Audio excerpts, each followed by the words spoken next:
પોલીસના જણાવ્યા અનુસાર આમોદ ખેતીવાડી ઉત્પન્ન બજાર સમિતિ પાસે આવેલા પાછળના ગેટ ઉપર એક ગલ્લામાં ગેરકાયદેસર રીતે ગાંજાનું વેચાણ કરવામાં આવતું હતું તેવી બાતમીના આધારે આમોદ પોલીસે રેડ કરી અને જયંતી વસાવા તથા જયેન્દ્રભાઈ વસાવાની ધરપકડ કરાઈ હતી.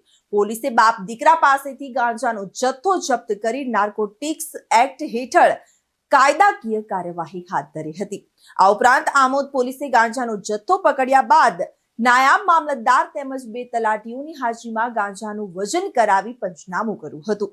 દુકાનના ગલ્લાની આડમાં બાપ દીકરાએ પોતાના આર્થિક લાભ માટે પ્રતિબંધિત કેફી પદાર્થ ગાંજાનું વેચાણ કરવાના ઈરાદે રાખતા પોલીસે ગાંજાનો 130.1 ગ્રામ જેની કિંમત ₹1301 નો મુદ્દામાલ જપ્ત કરાયો હતો.